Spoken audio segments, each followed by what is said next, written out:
चलो बच्चों, एक मोस्ट एक्सपेक्टेड क्वेश्चन को देखते हैं। क्वेश्चन क्या है कि सेकुलरिज्म क्या है और संविधान में ऐसे कौन कौन से प्रोविजन है जो भारत को एक सेकुलर कंट्री बनाता है। तो सेकुलरिज्म का मतलब ये है कि किसी भी रिलीजन को स्पेशल स्टेटस न देना, किसी भी रिलीजन को ऑफिशियल रिलीजन डिक्लेयर न करना ही क्या कहलाता है, सेकुलरिज्म कहलाता है।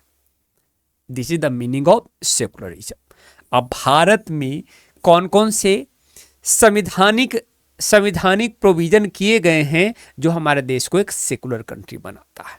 पहला देखो, भारत में कोई ऑफिशियल रिलीजन डिक्लेयर नहीं किया गया है। जैसे आप श्रीलंका में बुद्धिज्म देखते हो और पाकिस्तान में इस्लाम देखते हो, तो वैसी स्थिति भारत में नहीं है। दूसरी बात यह है कि कॉन्स्टिट्यूशन सबको अधिकार देता है कि वो अपने रिलीजन को प्रोफेस कर सकता है, प्रैक्टिस कर सकता है और प्रोपगेट भी कर सकता है। किसी भी रिलीजन को आप फॉलो कर रहे हो, आप उसको प्रोफेस करो, आस्था दिखाओ, प्रैक्टिस करो, मंदिर, चर्च, मस्जिद जहाँ जाना है जाओ, और उसको आप प्रचार प्रसार भी कर सकते हो। ठीक है।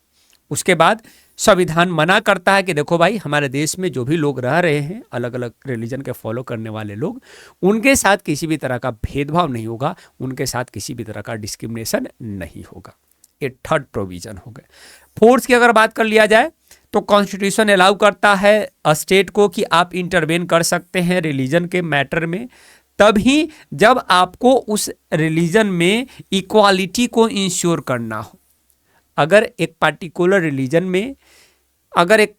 रिलीजन में जो भी समूह रह रहे हैं, अगर उस समूह के साथ भेदभाव हो रहा है, असमानता बना हुआ है, तभी राज इंटरवेन कर सकता है, अदरवाइज राज इंटरवेन नहीं कर सकता है, स्टेट का इंटरवेंशन नहीं होगा।